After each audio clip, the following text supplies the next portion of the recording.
broadcast network, AfterBuzz TV. Over 20 million weekly downloads in over 150 countries, and your number one source for after-show entertainment.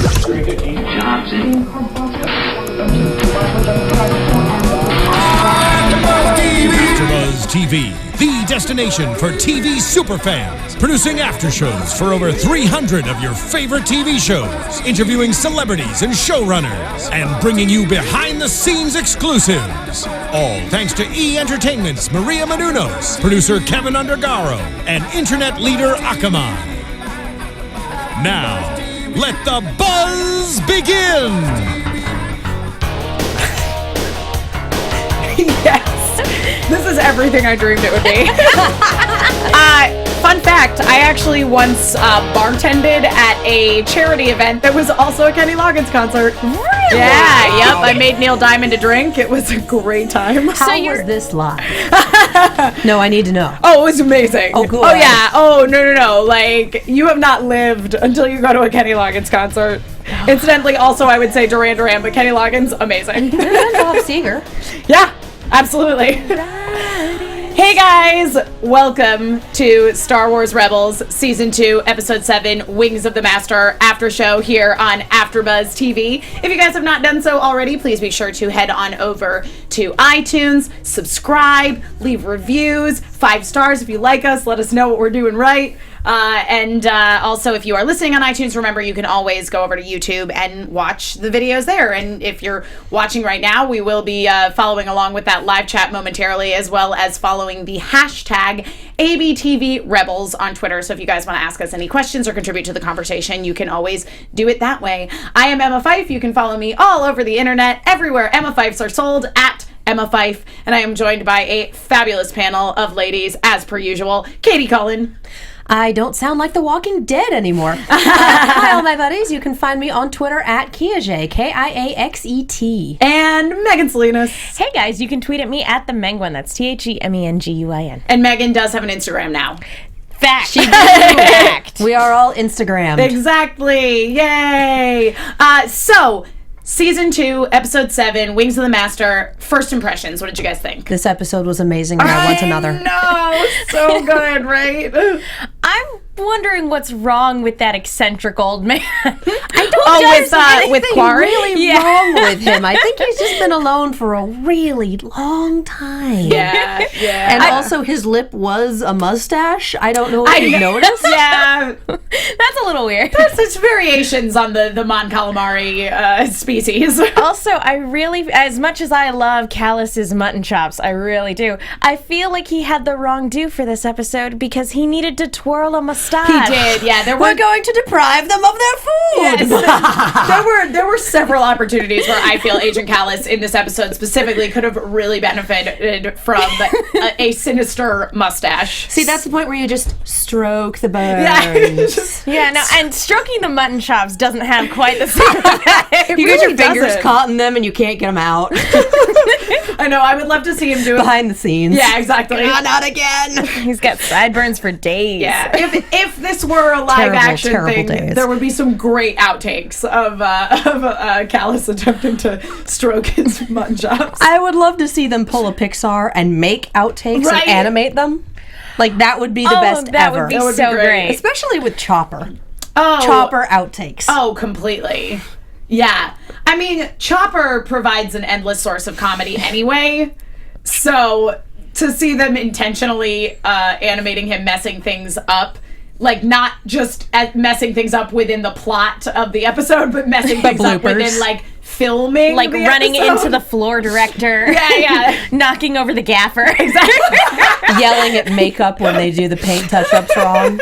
Makeup can't understand what he's saying. Yes, that would be amazing. So the basic plot of this episode was that there's this planet. It's called Ibar, and they are out of supplies, and basically the Phoenix Squadron of the Rebel Legion is attempting to get supplies to them via these like slow-moving transport units, squares, things. that also are spaceships.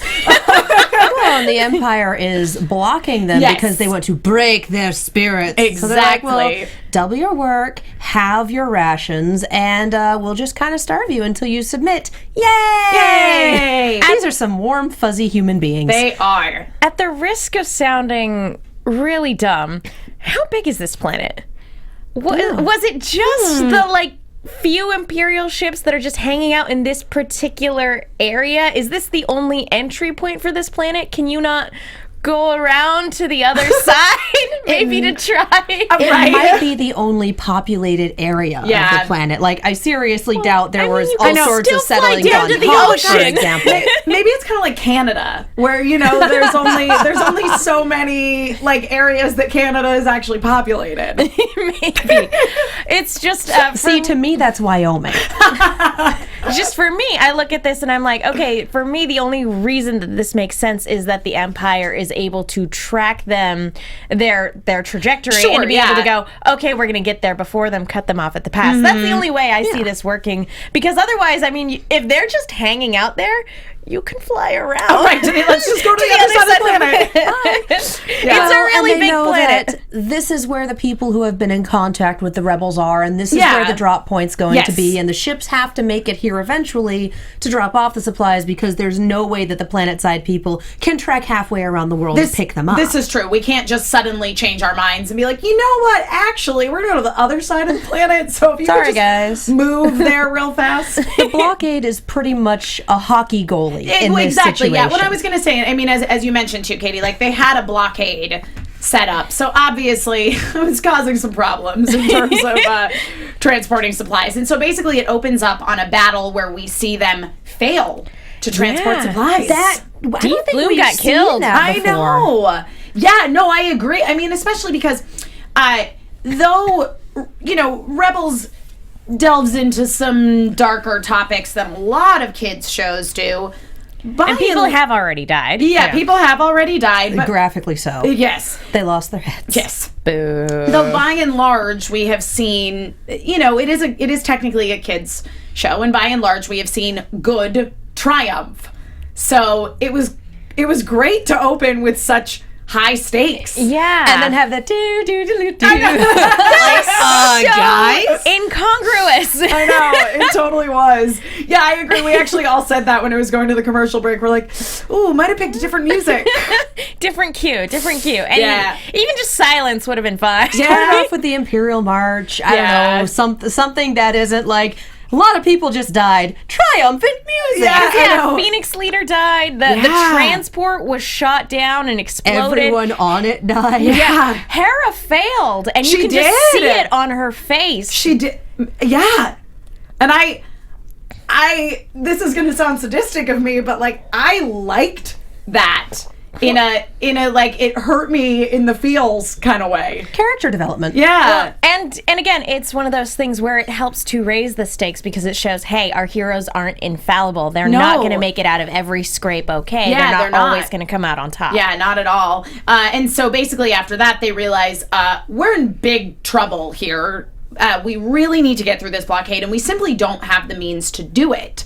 So that's when Captain Rex reveals that he's actually been in contact with somebody who has basically an artillery star destroyer, a heavy artillery fighter plane, if you will, that a blockade breaker. Exactly. And so Hera gets sent on a mission, which Kanan volunteers her for. Yeah, Hera will do it. I will, because Hera at this point is so focused on trying to, at least from my perspective, I saw it not so much as I have to do this mission to transport the supplies to Ibar because I'm the right person to do it. At that point, there's a certain amount of guilt associated with it. And she's like, I got to make this right. They can't have died for nothing. Yes. Yeah. And she even says it. She's like, they need me now more than ever. Yeah. Because, she feels an obligation. She's because she was the one that told that transport unit to stay on course. Yeah. If she had told them to retreat, it might not have exploded. They might have made it. Yeah, exactly. So, but she still ends up going on the mission, which leaves us with a very entertaining scene where Kanan is now piloting the Ghost, and Ezra and Chopper are fighting over who is going to be the co-pilot, which led to one of my favorite quotes from the episode where Ezra tells Kanan to tell Chopper that he is the co-pilot, and he says, "You're both co-irritating me." Dad, make him stop touching me. He's on my side. That is exactly what it was. For any of you who have siblings, you've lived this moment at some point in your life. Yeah, it was great. I have 2 brothers, and I sat in the middle on a lot of road trips. Let me tell you, this is the thing. You know, it was really fun, I thought, in this episode to start seeing some of that almost dad and child banter that we get between Ezra and Kanan, that we certainly got a lot last season, that's sort of been waylaid this season for more serious kind of business. Yeah, exactly. And in this episode, we got to see a little bit of that. Well, I just like watching the facial expressions, because the animation is so good. Great. Terrors So were amazing good. this episode. But looking at Kanan, when Ezra sits down and goes, "I'm co-pilot," Kanan kind of gets this, "Oh dear God." Yes, look on his face, like, Yeah, is it me, or are there, like, the animation's always been great and always been I stellar. agree. But is it me, or is there, like, a little bit more subtlety this time around? I think there is. I think overall this season, it's, it definitely is right out of the gate a lot more serious. And I think that is reflected in the animation, where you get those subtleties with, like, complex human or alien, in many cases, emotion. Twi'lek, Twi'lek. and we have a season that's twice as long. Yeah. It's probably much higher budget. And Disney Absolutely. might be looking at this property and going, this may be what people are watching for their Star Wars fix to get in the mood for episode 7 coming out in less than a month. Oh, yeah, for sure. We need to make this look really good, because this is going to be their Star Wars hype until the movie. Yeah. For anybody else, is this guy's, like, helping you guys get your fix too? I actually would dying. love to know that too. I don't know if we can get the live chat up on the monitor there. Yep, it's happening. But yeah, so I mean, if you guys are in the chat, feel free to answer that question, and also tweet it at us using that hashtag ABTV Rebels. Because for me, I mean, every time I get a new announcement about Force Awakens, I go, "Oh, thank goodness I have Star Wars Rebels." I basically just hit the point of, don't tell me anything else about the movie. Don't show me any more previews. Don't give me any TV spots. Just stop. I just want to see the movie now. Yeah. Just I know. stop. Close your eyes and plug your ears. Yeah, Because when it auto-plays ahead of the video that you're watching, it's just like, no. Well, because we're fortunate to be in a world where we have Star Wars Rebels, and it is the first time that we've seen Star Wars 100% in the hands of Disney, and it's fantastic. So it makes me really optimistic for the sequels, because Rebels is handled so well. Yeah, and it's a lot of the same people working Oh on yeah, both. oh yeah. I will say what worries me about the movie is Abrams. I don't trust the man. So we'll see. I do, only because he's a really big fan of Star Wars. Yeah, no, Okay. he's arguably not the right choice for Star Trek, because what he wanted to do was bring Star Wars storytelling to the Star Trek world. Right. Which isn't how it works. No, not Which at all. I enjoyed the first one. The first one was fun. The first one was okay. Yeah, other the one's second just one. like, But yeah, for people, because I'm not a hardcore Trekkie, but for people who were hardcore Trekkies, they could spot a phony. Yeah. Yeah. well, but his interview with Jon Stewart was amazing. Yeah. But Anyway, I'm wrong looking. franchise. I know. I was gonna say, My fault. but actual. Getting back to Star Wars,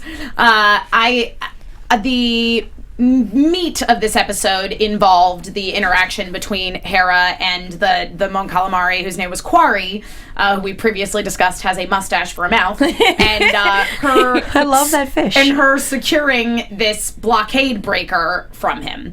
And I really, really enjoyed the conversation wherein she convinced him to let her Exactly. fly the ship. First of all, the planet where he has built the ship on, you can't fly ships through the atmosphere. No one would suspect. It breaks them coming in. It is Yeah. that you lose power. So you're not flying, you're falling with style. You're just falling. Falling with style, yep. I'm not entirely convinced he just wasn't dropped off there, like, from another ship that was crashing, because there's nobody else on the planet with him except for BG. So I would not say, and we know by the end that he doesn't fly. So it makes me think he was like a passenger and jumped ship when it started falling. I know, yeah, I was curious about that too. He just ended up on that plateau, and he's like, well, I guess this is as good a place as any. Yeah, this is where we live now. Where does he get food? I don't know.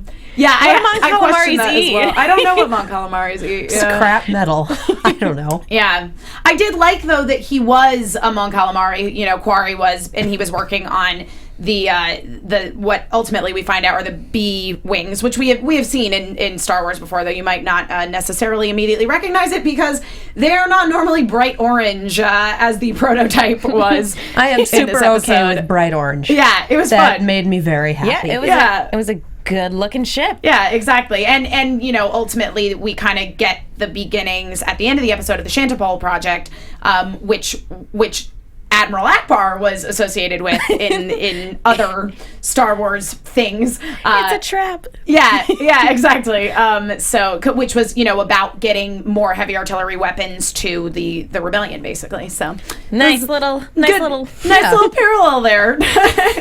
But going back to what I was saying earlier about Hera's interaction with Quarry, which ultimately convinced him to let her pilot the ship. That was really touching to me. Yeah. And, we should tip our hats to Vanessa Marshall. Just her delivery during this monologue. It was so sincere and so great. It was very, very moving. She did a phenomenal job. Yeah. She is an amazing actress and an amazing human being. So yes. and it was, this is the thing, is one of the things I love about Hera is, the characters in the show are very complicated and they feel like real people, but at the end of the day, Hera is so good. Altruistic. Yeah, very altruistic. Like, really, you believe her that she wants what's good for everybody. Well, and it kind of, excuse me, it kind of makes sense why she's such a good motherly figure to the rest of the crew. Yeah. She left her family behind. Yes, exactly. There's like a void there. Yeah. This is her nakama. She has adopted it and assembled it, and it belongs to her. Yeah. I wrote down exactly what she said, and it was real good. So when she was talking about flying, she said, even when there are explosions around me, things are at their worst, I feel like I'm at my best. And it's so great to see a female character who feels like she's really good at something. Yes. I'm just going to say it. Well, not only feels like she's good at something, but is good. Knows it. And yeah, exactly. And of course, ultimately we see the payoff for that in this episode, because when she does come back and she saves everybody using the B-Wing and they manage to get the supplies to Ibar, she gets appointed to be Phoenix squad leader. Yeah. Captain Hera. A really great big damn heroes moment. Yeah, no, totally. Well, and I liked too, this was again seeing some of that fun interaction between Kanan and Ezra that we saw a lot more of last season. I loved when he was having the conversation when Ezra was having the conversation with Kanan about how they were going to transport the supplies on board the Ghost because it was smaller and more maneuverable, and so they were going to be okay, even though they were now going to be the primary target. And Ezra asks him, "You actually believe that?" And Kanan says, "It makes me feel better when I say it."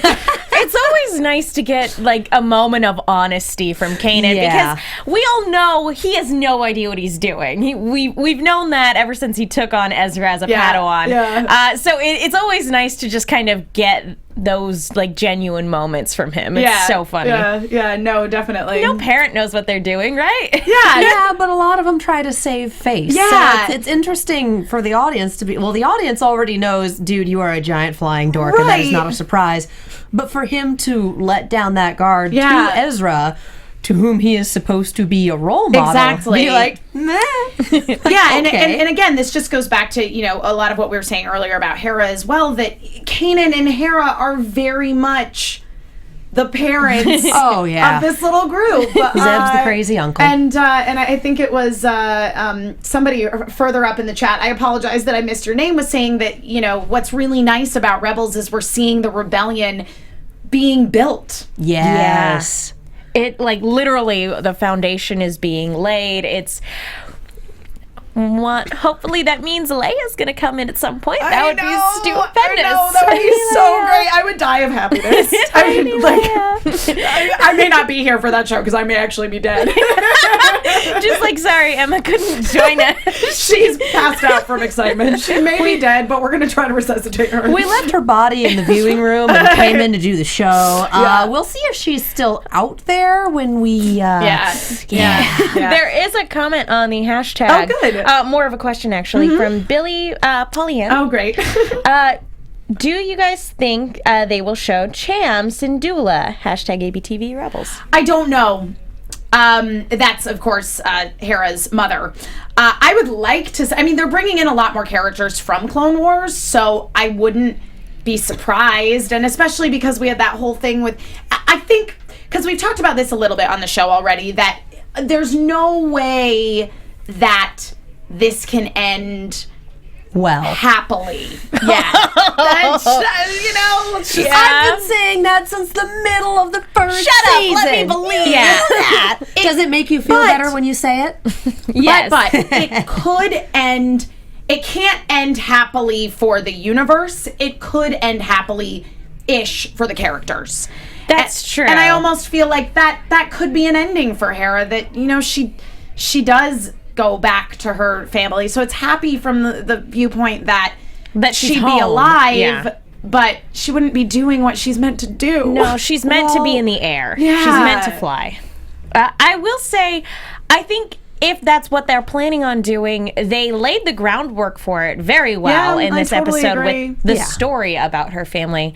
I would definitely... I mean, we saw Hondo last week. We've seen Rex and the other clones come in.